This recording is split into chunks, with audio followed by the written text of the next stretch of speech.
Olá, sejam bem-vindos ao programa Diversidade e Inclusão. Estamos aqui mais uma vez pela TV MON HD, canal 6 da NET Montenegro, também transmitindo aí pelas Smart TV, né, Samsung e LG. Né? Nas Smart TV basta você baixar o aplicativo da TV MON e acompanhar ali na tela grande, como diz o Joãozinho Machado.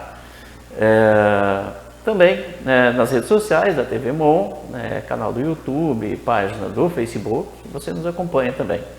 Inicialmente aqui eu quero agradecer os nossos apoiadores, que são aqueles que nos acompanham, o Banco Sicredi, a Agência Montenegro, a Sol RS Energia Solar, tudo em projetos e instalação de placas de energia solar, através do fone 996-711736, você terá todas as informações e agenda um horário ou um projeto de avaliação. E a Vícios Modas, tudo em moda feminina, na rua Capitão Cruz. Hoje estou aqui com o professor José Cirne. Vamos conversar um pouquinho a respeito do trabalho do professor aí junto às escolas, falando sobre drogas, alcoolismo. É uma satisfação recebê-lo, professor. Obrigado por aceitar o convite. Seja bem-vindo ao nosso programa. Bom dia, Valdair. Bom dia aos nossos telespectadores. Bom dia, boa tarde, boa noite, professor. Isso, que o programa bom ele dia, vai. Boa tarde, boa noite. Vai em 3 horários. Saudação a todas as pessoas que venham nos assistir. É um grande orgulho estar participando do programa Diversidade e Inclusão e ter a honra de participar do programa chefiado pelo seu Valdair, que eu tenho o prazer já de conhecê-lo há quase 10 anos, E tenho todo um respeito e uma admiração pela pessoa dele. Nos conhecemos num curso na Unisc, o qual o professor ministrou lá e fez parte também do quadro de professores, um curso que eu fiz na Unisc em 2013. Exatamente. Exatamente. Foi muito bom aquele curso lá e aprendi muito mesmo, E... Se o senhor permite, então eu vou fazer a minha apresentação. Vamos fazer a nossa audiodescrição. Eu vou Certo. começar por mim aqui, professor, que eu até eu sempre faço bem no início do programa, mas agradeço pela sua lembrança.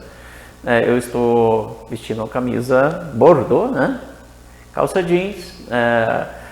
Estamos sentados aqui numa poltrona, o professor à minha esquerda, à direita para quem está nos vendo. E entre nós aqui tem uma mesinha que está entre nós. Às nossas costas tem o painel com o logo da TV MON. Segue com a sua descrição. Eu estou vestindo uma camisa preta, ao centro, ao peito, o distintivo da Associação Brasileira de Estudos do Álcool e Outras Drogas. E o 40 ao centro, como representando em 2017 os 40 anos da instituição, que no próximo ano completará 45 anos. Estou trajando uma calça também jeans, sapato preto, estou de óculos e estou à disposição do entrevistador. Obrigado, professor.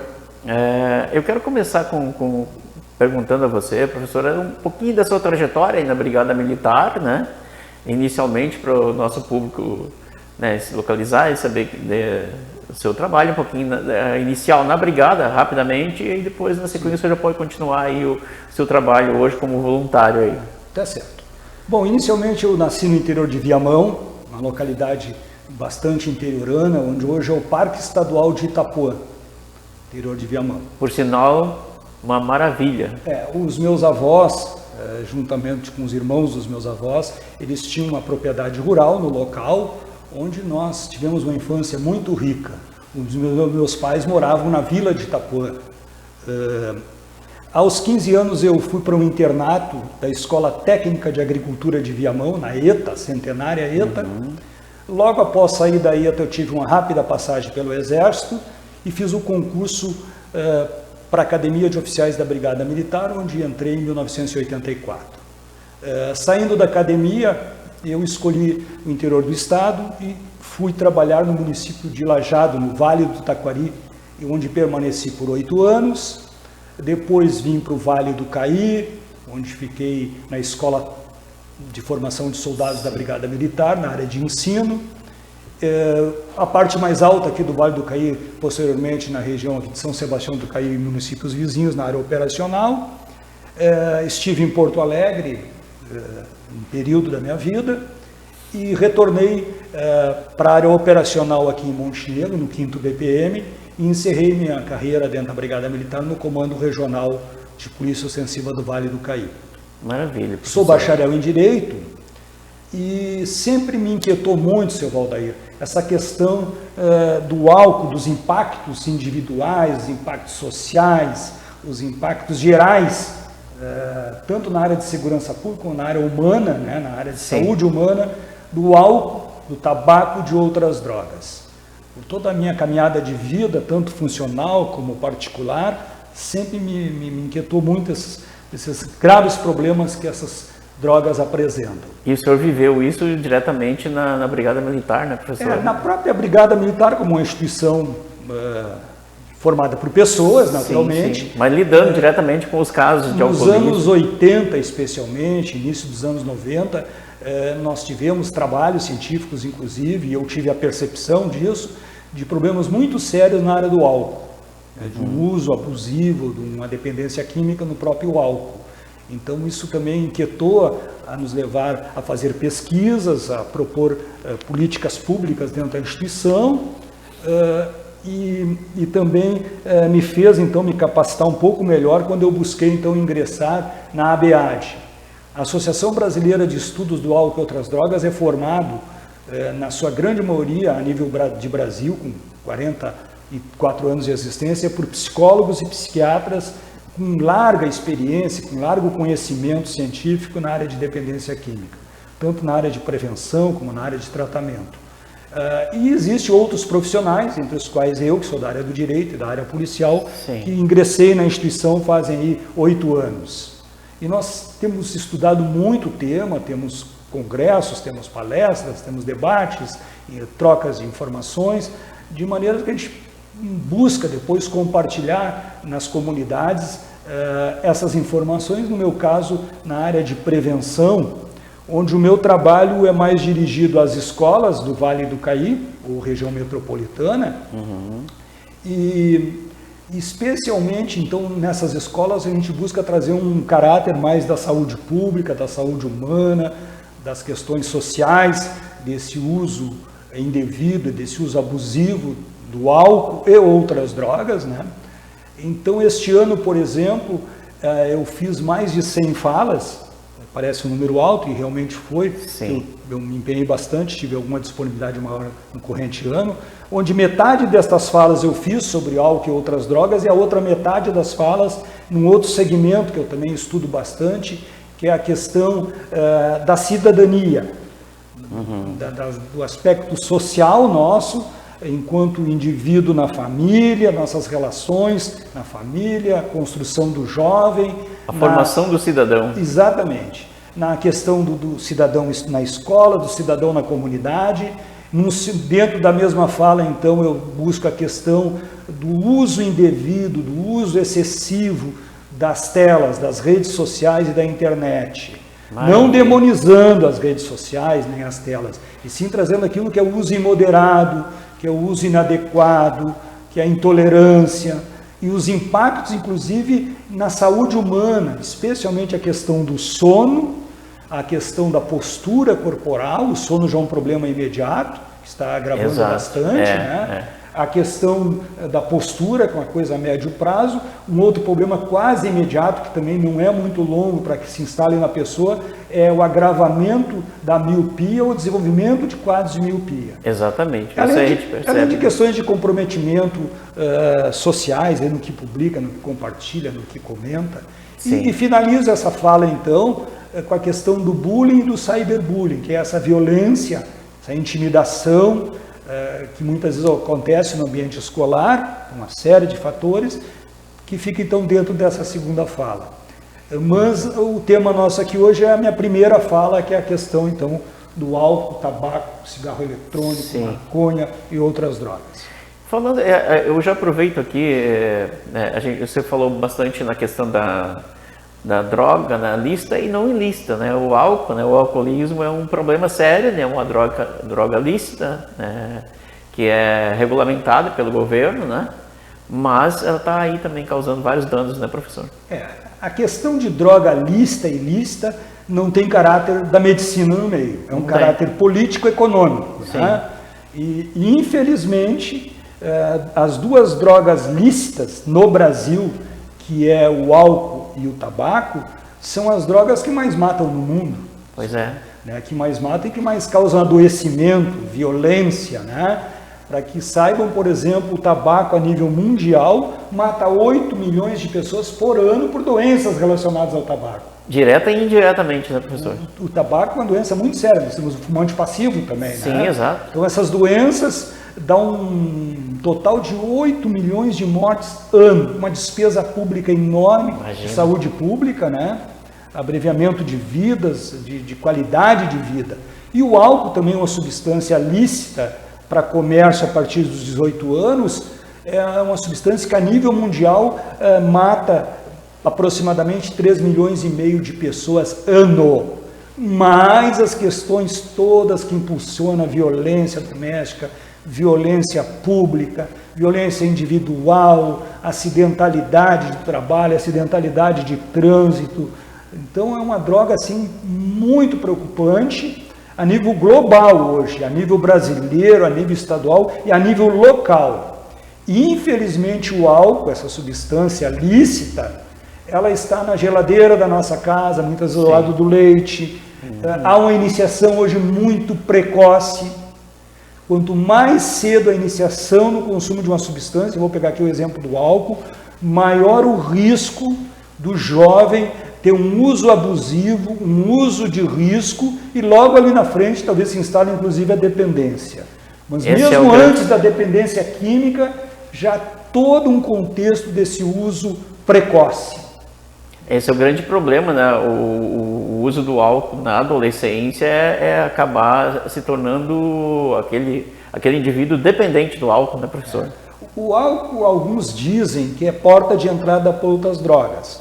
Ele pode realmente ser a porta de entrada, mas ele pode ser um problema em si mesmo. Sim. Mesmo que eu não venha usar outras substâncias, e em geral há um poliuso, né? O jovem às vezes é um poliusuário, então o álcool em si já é muito dramático, as questões dele. E nós temos no Brasil uma regulação muito precária das bebidas alcoólicas no que tange à cerveja. A cerveja ficou fora da regulação de propaganda, por exemplo. Sim. Então há uma apologia diária, há uma busca incessante, há uma questão cultural, midiática, e as pessoas entendem como normal o uso de álcool, inclusive alguns acham que não é droga. Exato.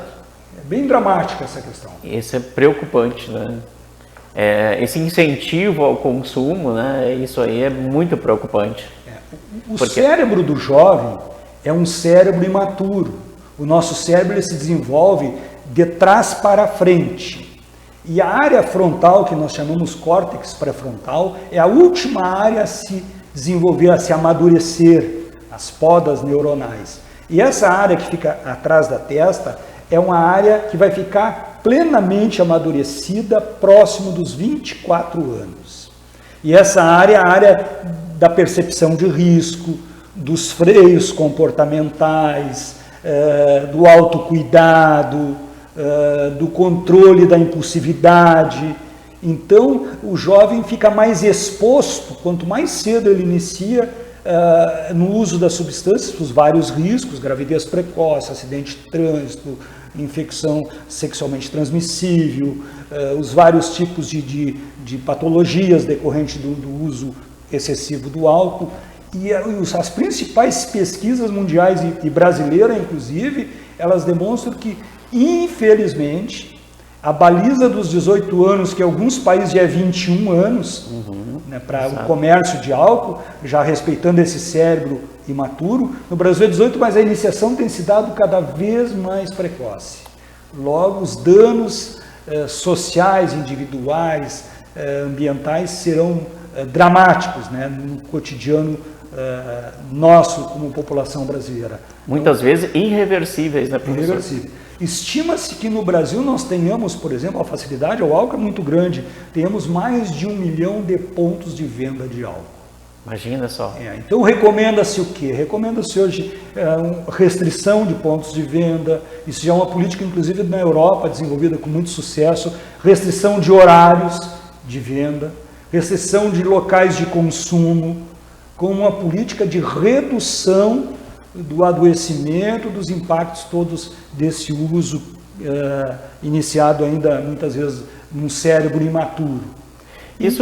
O papel dos pais é fundamental. Ah, isso é verdade, exatamente. Nós somos modelos, nós somos espelhos, os nossos filhos nos observam, então mais que palavras, as nossas atitudes.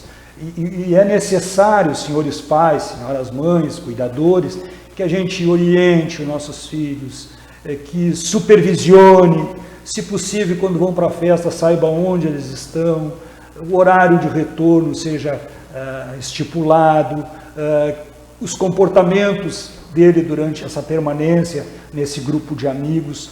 As companhias com quem? As companhias, e o jovem é muito suscetível com esse cérebro imaturo do final da adolescência, da própria adolescência e o início da vida adulta, a busca da autonomia, da identidade com o grupo, com seus pares, para pertencer a esses grupos, a esses pares, ele vai muitas vezes se adaptar aos comportamentos do grupo. Sim. Então ele tem que ter a capacidade, ainda com esse cérebro imaturo, de dizer não, não quero, não gosto, experimentei, não gostei, não estou afim. E quando vê que entrou inclusive em algum barco furado, se recolher mais cedo para casa, buscar um socorro, né? Porque do contrário poderá comprometer a sua caminhada de vida, além da sua saúde. E dizer não, o jovem que está nos assistindo, né, professor?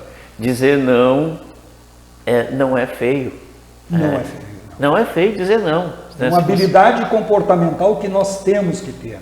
Exatamente. Essa é a importância, né? Fundamental, né, para a gente, né, poder entender e dar um tempo para pensar, né, professor?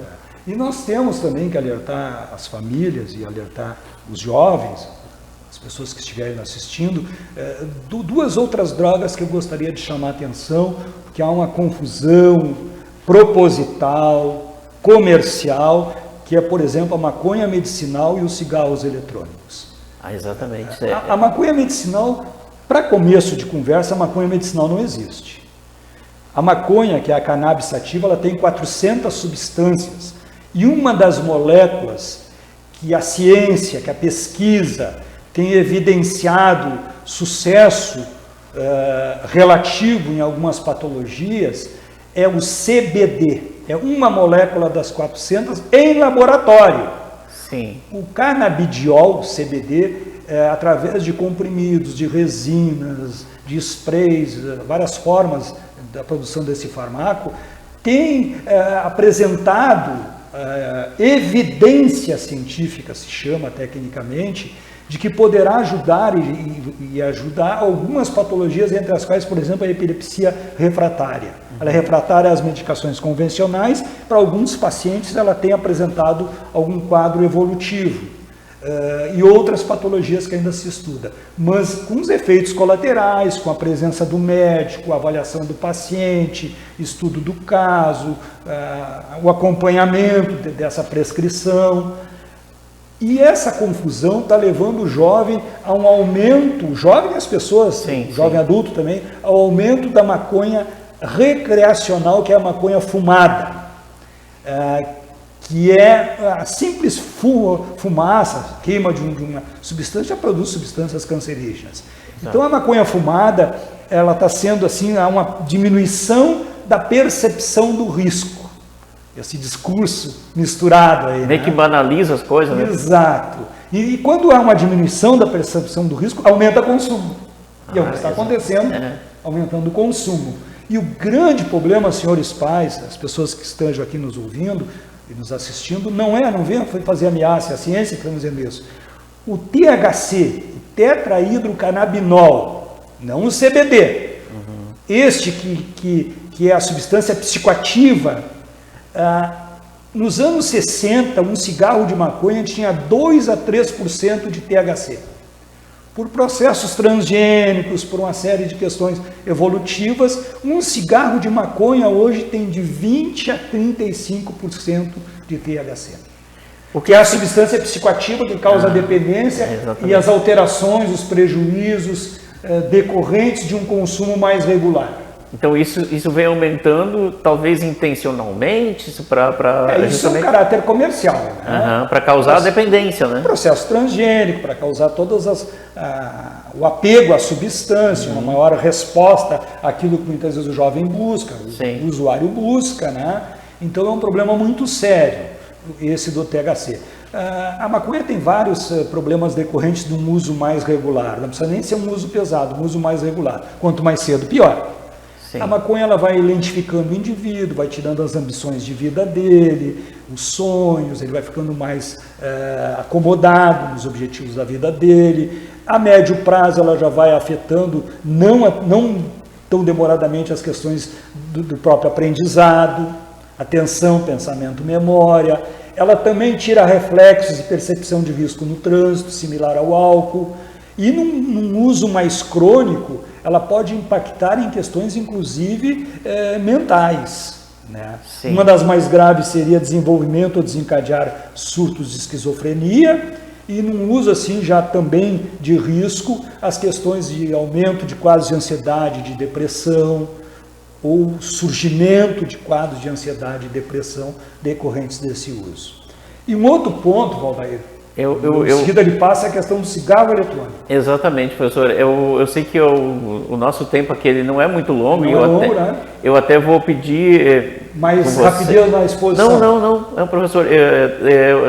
Dentro das suas possibilidades, que a gente possa... O assunto aqui, a gente não vai conseguir falar, por exemplo, das outras drogas, né? Sim. Porque o espaço não vai ser possível. Quem sabe a gente possa gravar um outro programa na sequência. Sua disposição, claro. Então, assim, essa questão do cigarro eletrônico, ele está muito em evidência, a gente vê muito falar no cigarro eletrônico, então o senhor pode continuar. No cigarro eletrônico, nós estamos a nível mundial na 4ª geração. O que seria isso? A busca de uma nova formatação nele, né, nesse processo industrial. Essa 4ª geração, a maior produtora de cigarros do mundo, é uma empresa americana chamada Juul.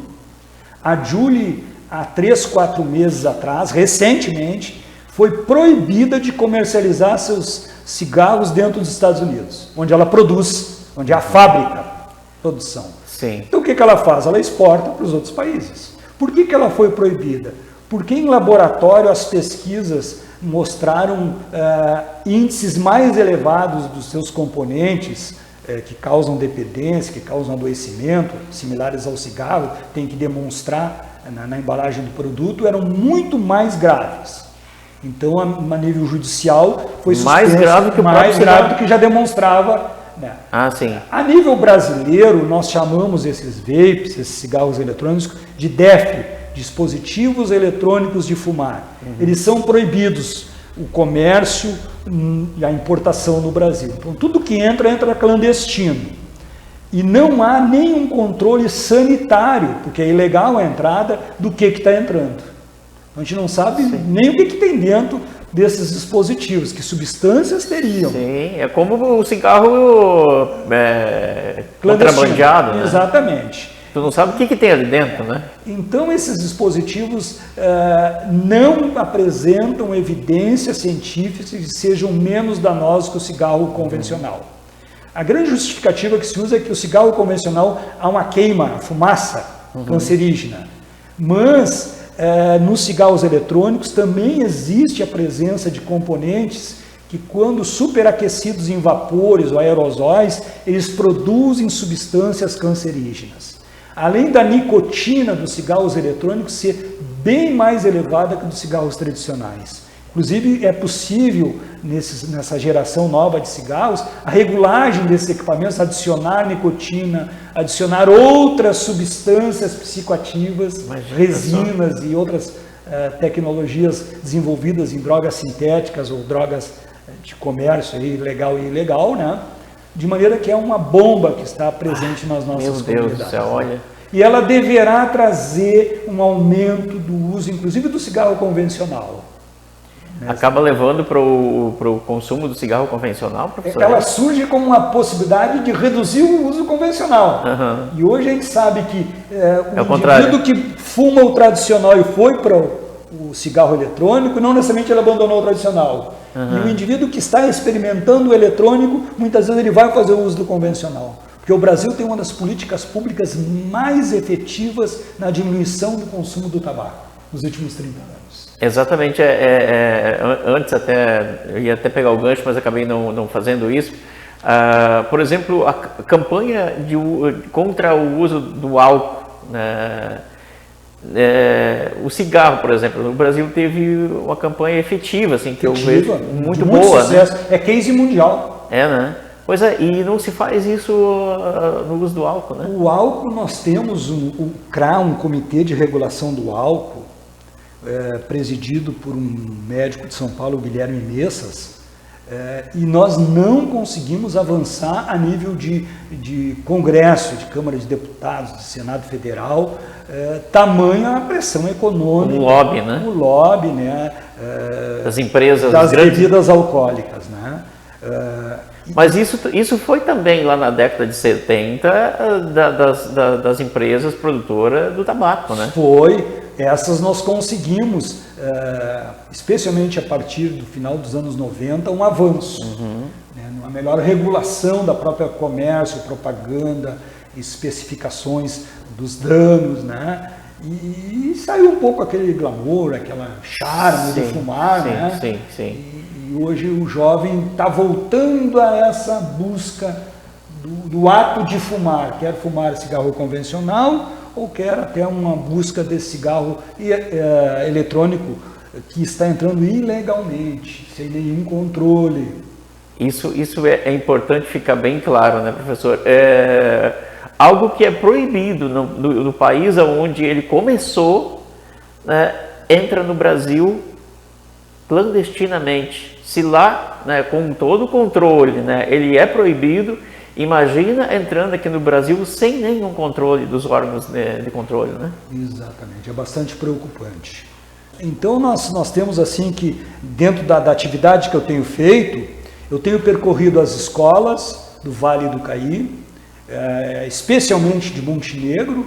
Este ano aqui eu estive várias vezes em algumas escolas, eu busco fazer um trabalho por turmas, evito auditórios cheios, para que nós tenhamos um diálogo mais efetivo, um tempo de escuta. Muitas vezes eu vou 2 vezes em cada turma, né?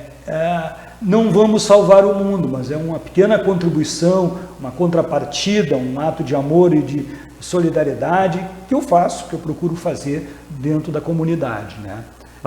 Existem outros parceiros, né? Eu saliento aqui o grupos de AA, saliento o PROERD, o Papo Responsa da Polícia Civil, mas precisamos sempre mais braços. Exato. E buscar no jovem não só a questão da droga, mas a questão das habilidades comportamentais, de uma saúde humana, né? Todos os impactos sociais que poderão mudar os seus sonhos, a sua busca profissional, né? Não no caráter ameaçador, intimidatório.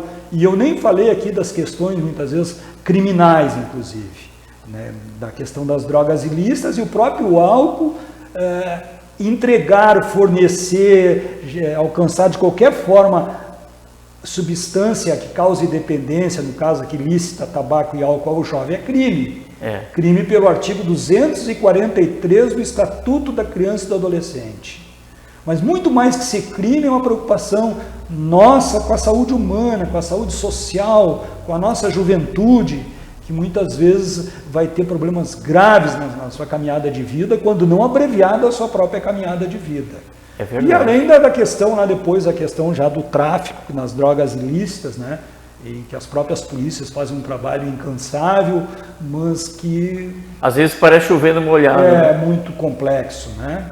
Mas isso, professor, a gente vai deixar para um próximo programa. Eu já vou deixar aqui então o convite a você, da gente dar continuidade no próximo programa Diversidade e Inclusão, para ampliar um pouquinho mais sobre a questão que as questões que a gente não conseguiu trazer hoje aqui, né, que é das outras drogas, né, e mais a formação do cidadão, né, que também faz parte das suas palestras, né? E eu penso, Valdir, que nós temos que conversar mais com os pais. Então me coloco à disposição das comunidades, das igrejas. Eu tenho uma pastoral que é a Diocese de Cachoeira do Sul, que faz um trabalho maravilhoso na pastoral da educação, que eu também me capacito nas palestras que eles fazem, e já tive o privilégio também de fazer uma fala sobre álcool, tabaco e outras drogas. E eu acho que nós precisamos dialogar também com os pais, com os responsáveis, dialogar de maneira aberta, tranquila com os nossos jovens. E trabalhar com os professores, né? E isso é uma questão de quase assim, de sobrevivência de uma sociedade com mais saúde, com mais qualidade de vida. Obrigado, professor. Parabéns pelo seu trabalho, né? Os resultados estão aí, né? Eu acompanho, né? Esses dias ainda a minha filha participou de uma palestra que o senhor fez lá no CIEP, né? Ela ficou maravilhada, né? E os nossos telespectadores aqui também, né? Com certeza vão, né, apreciar e ter o privilégio de assistir essa conversa que a gente teve hoje aqui. Muito obrigado. Um grande abraço para o senhor, foi bom revê-lo e certamente eu me coloco à disposição do senhor e da comunidade para que nós prossigamos debatendo, dialogando sobre este assunto. Falar sobre a droga, o álcool, o tabaco, é sempre importante, né, em todo momento, né, e principalmente junto aos nossos jovens, né, que estão aí em formação. Obrigado novamente. Agradeço a você que esteve aí com a gente, né, que nos acompanhou até aqui. Convido a você que continue na programação da TV Mon HD, né, e a gente volta semana que vem. Um grande abraço e até semana que vem. Um abraço.